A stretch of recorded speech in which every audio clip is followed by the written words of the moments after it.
Bon, salut les potes, bienvenue sur cette petite revue de lecture. Alors aujourd'hui on va parler d'éducation, sur l'éducation nationale.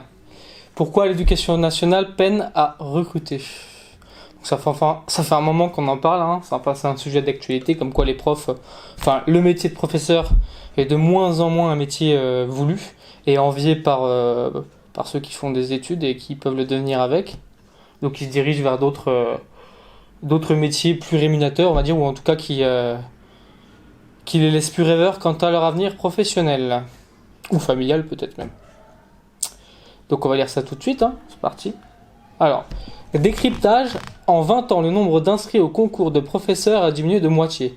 Conséquence, une baisse du niveau des admis et le recours massif aux contractuels. Ça, on avait déjà parlé dans une vidéo récente, comme quoi il y a beaucoup de profs, moi j'ai des connaissances qui n'ont pas le niveau nécessaire normalement requis pour devenir prof, et qui le sont quand même, justement parce que ils sont en déj de prof, donc ils prennent un petit peu n'importe qui, quoi. Sachant que pour devenir prof officiellement en L3 on peut postuler à des postes de professeur, en primaire en tout cas, mais non officiellement à partir de la L2 ils peuvent te prendre. Donc ça fait quand même c'est pas un gros niveau non plus, c'est pas du M2 quoi. Alors 1869 € net mensuels en 2022 contre 1700 en 2020. Donc ça a augmenté un petit peu, mais pas énormément. Cette augmentation de rémunération à destinataire des jeunes enseignants en tout début de carrière. Donc c'est spécialement pour les jeunes. Débloquée par le ministre de l'Éducation, suffira-t-elle à atténuer la crise de recrutement du plus beau métier du monde, qui apparemment n'est plus perçu comme ça, hein. Réponse dans les résultats du concours 2022. Fin des inscriptions ce 17 novembre. Même si les difficultés à recruter se sont durablement installées depuis une dizaine d'années, si le ministère ne communique pas pour l'heure sur le nombre d'inscrits, les chiffres et les sessions précédentes parlent d'eux-mêmes. 41 300 candidats présents pour 10 600 postes. Effectivement. Ouvert en 2021, contre 42 000 postulants pour 10 180 places en 2019.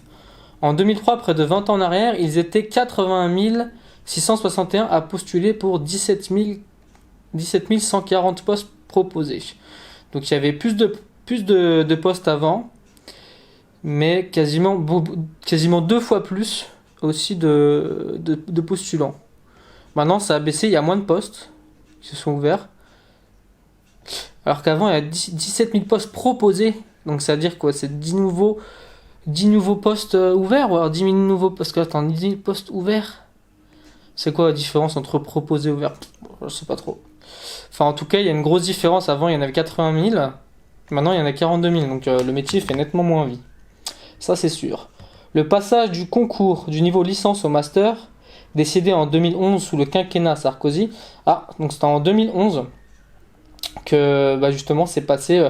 Moi, ma tante, elle était prof, elle avait besoin effectivement que du niveau que de la L3. Donc c'est pour ça qu'ils ont gardé certainement ce côté on peut devenir prof en ayant la L3, parce qu'avant c'était le cas. Donc on suppose qu'il y avait un niveau nécessaire si avant on pouvait le faire, quoi. Maintenant il a été rehaussé en M2 depuis justement 2011 avec Sarkozy. Donc décidé en 2011 sous le quinquennat Sarkozy à tempérer les ardeurs des étudiants en allongeant les études. Ok, donc ça sera un facteur explicatif par rapport à la baisse justement de ici, à la baisse de candidats quant à la possibilité de devenir prof, parce qu'il y aurait 2 ans de plus. Même si maintenant les études longues, c'est plus vraiment le M2 qui est perçu comme études longues. M2, moi je le perçois comme un standard, honnêtement, L3, moi j'ai ma L3 de psycho, pas l'impression de pouvoir faire grand chose avec, à part postuler pour des masters justement. Le sentiment de déclassement est très important, et le déclassement lui est bien réel. Assène Jean-Rémy Girard, président du syndicat national des lycées et collèges. SNALC. Avec le gel du point d'indice, nous sommes bloqués, y compris au sein de la fonction publique, où les enseignants touchent moins de primes et d'indemnités.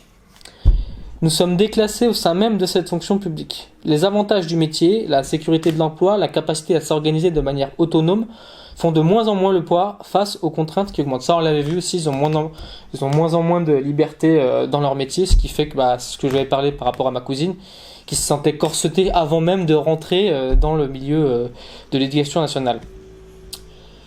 Alors, qui augmente, donc face aux contraintes qui augmentent, poursuit-il en évoquant les effectifs par classe en hausse dans le second degré.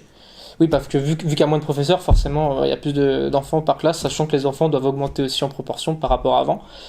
Avec la mesure phare du quinquennat, Macron, de dédoublement des classes de CP et CE1 en éducation prioritaire, priorité a été donnée aux primaires. D'accord.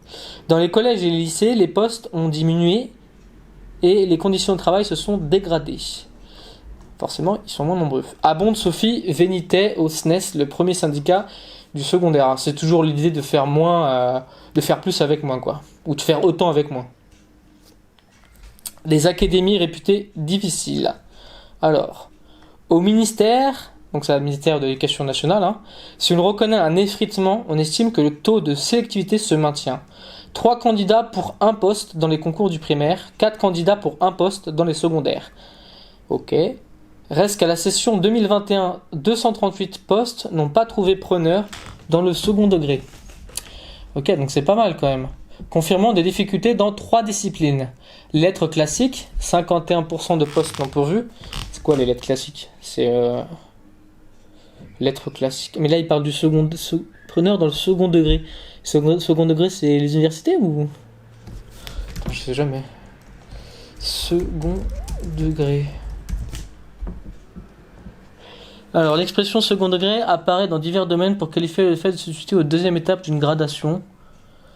Correspond à la scolarité en collège et lycée. Ah non, ouais, c'est ça, d'accord. Donc, c'est lettres classiques, je suppose que c'est études littéraires alors. 51% des postes non pourvus. Ah, quand même. C'est assez énorme. C'est possible ça. En 2021, il y avait 51% des postes nouvellement proposés qui n'ont pas trouvé preneur. Donc c'est important quand même. Où la filière universitaire attire de moins en moins. Ah bah non. Donc c'est bien. Ah d'accord, c'est parce que la filière universitaire de lettres classiques attire de moins en moins que finalement au lycée il y a moins de gens qui veulent aller en littéraire, quoi, d'accord. Ok, c'est compréhensible. Attire de moins en moins. L'allemand, 30%, qui suit les effets de la réforme du collège, et les mathématiques, 9%.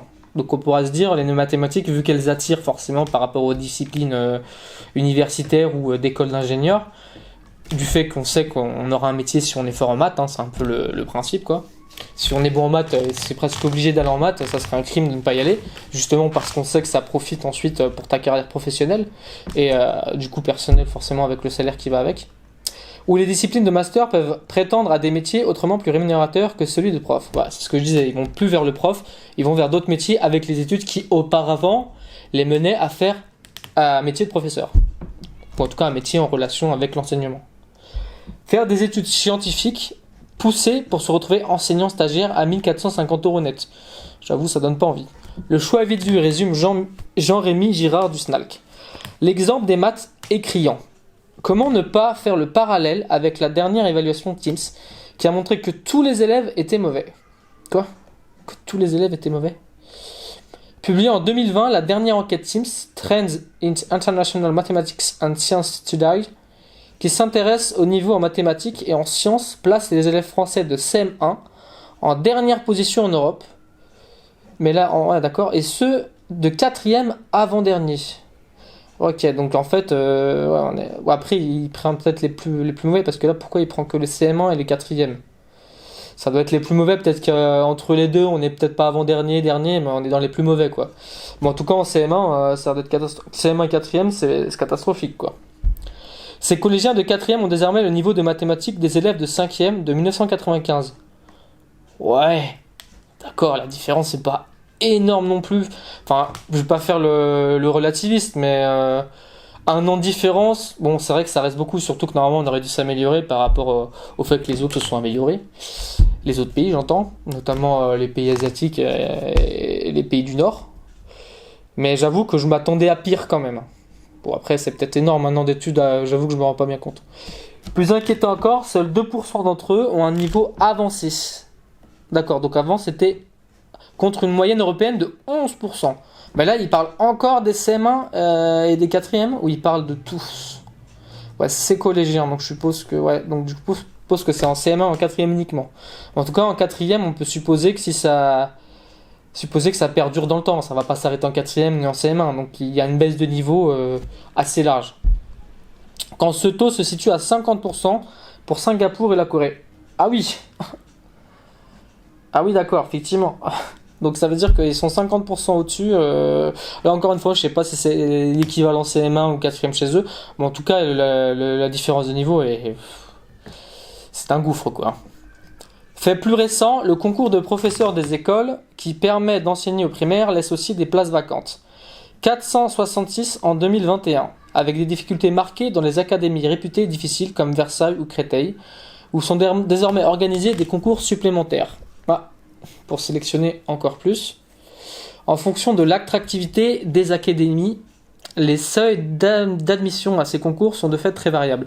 5,9 sur 20 à Créteil, 8 à Versailles, contre 13,9 en Bretagne, 12,8 à Aix-Marseille ou 12 à Paris.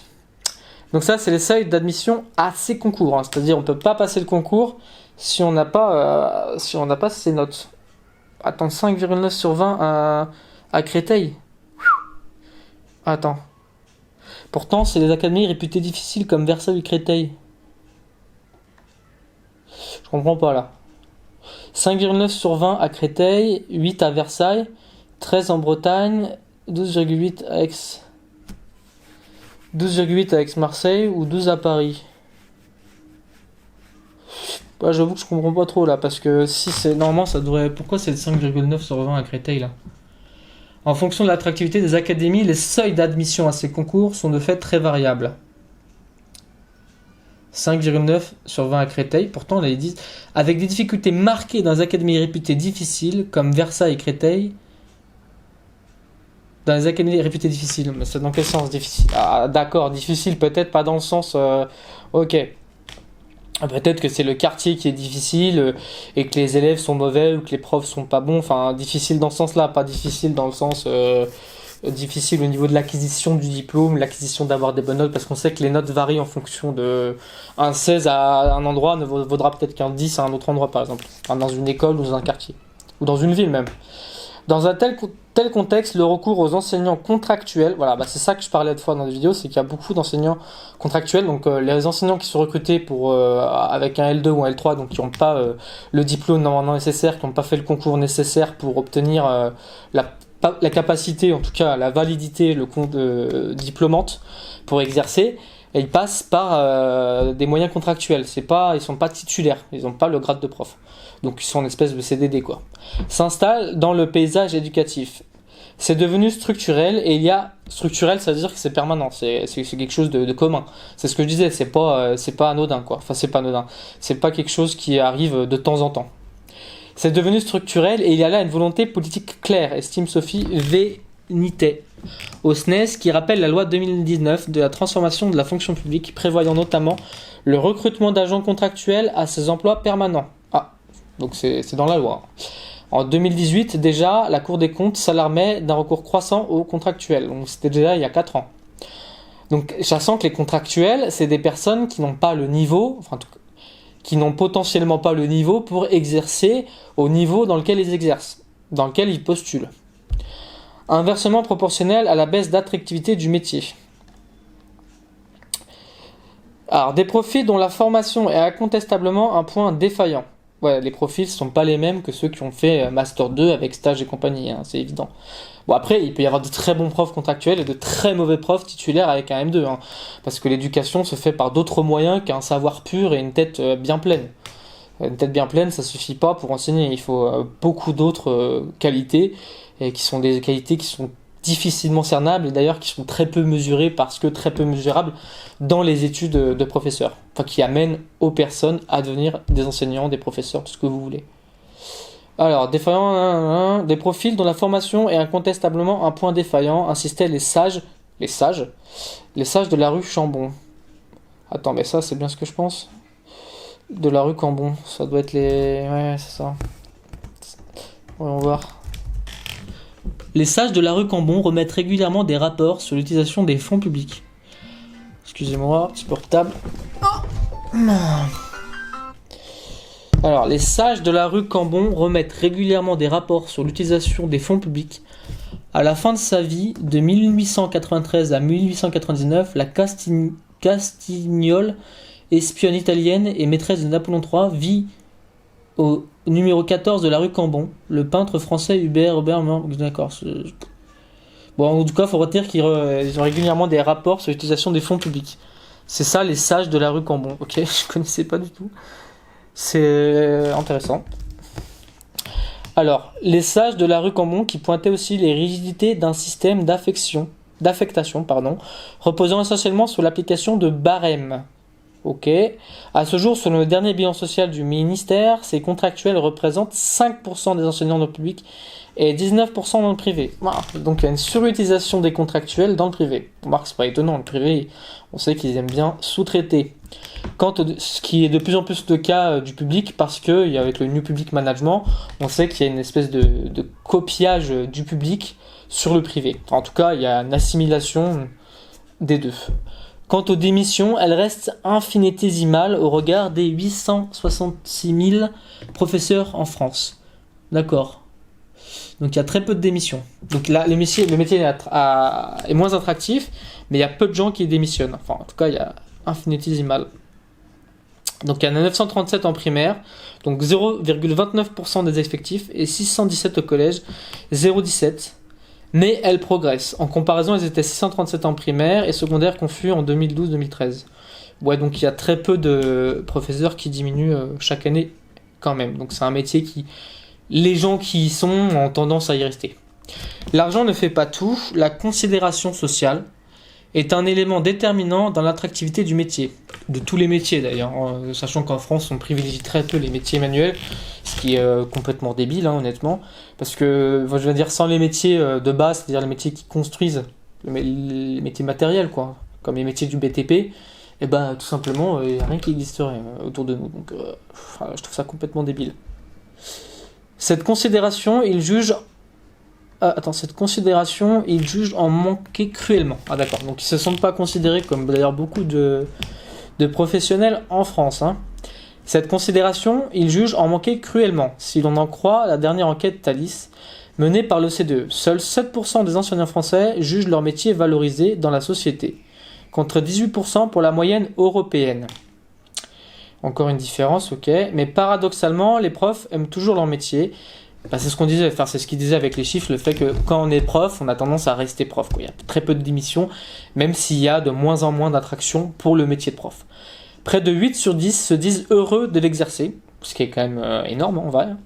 Et 7 sur 10 trouvent du sens à leur mission. Mais je pense pas que du coup le sens, ils le trouvent... là, c'est vraiment une... Ça se trouve...